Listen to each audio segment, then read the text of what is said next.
খুলনার কৃষ্ণনন্দী জামাত ইসলামের প্রার্থী। আসলেই কি আমি মুসলিম হয়ে জামাতকে ভোট দিতে পারবো বা কৃষ্ণনন্দীকে ভোট দিতে পারবো? আসুন হুজুরের কাছ থেকে আমরা শুনি হুজুর একটি কি ইসলামী বলে। দল প্রথমবারের মতো একটি হিন্দু প্রার্থীকে জাতীয় নির্বাচনে মনোনয়ন দিয়েছে।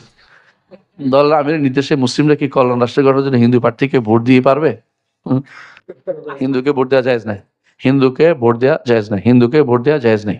হিন্দু না, কোনো কাফেরকে ভোট দেওয়া ইমানদারের জন্য জায়েজ নেই।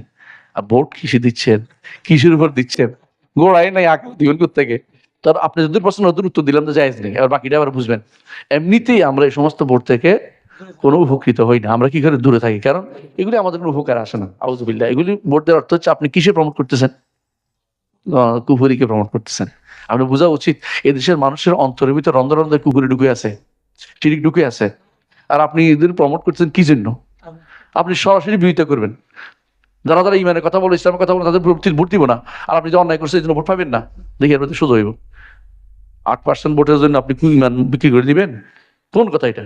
আউযুবিল্লাহ। এই ভোটের সিস্টেমটার বর্তমান যে সিস্টেমটা, এটা তো ভোট দেওয়া তো জায়েজ, কোনো সমস্যা নেই, কিন্তু সিস্টেমের উপর ভোট দেওয়া জায়েজ না। কোন সিস্টেমটা করছেন? হ্যাঁ, কাফের ভোট পায়, কাফের ভোট দেয় না। কাফের জন্য কাফের ভোট, কথা বলছেন কিনা? তাদের প্রতিনিধি আলাদা থাকবে। শুনলেন তো হুজুরের বয়ান। আপনি কি এ কথা শোনার পরও জামাতকে ভোট দিতে চান? যদি আপনি ভোট দেন, আপনার ভোট আপনি দিবেন, যাকে খুশি তাকে দিবেন, আমার কোনো সমস্যা নাই। তবে সত্যিই কি আপনি ইসলামিক দলে ভোট দিতে পারতেছেন? জামাত ইসলাম কি আদৌ ইসলামিক দল? আপনার কি মতামত? অবশ্যই আপনার মূল্যবান মতামত কমেন্টে জানিয়ে যাবেন।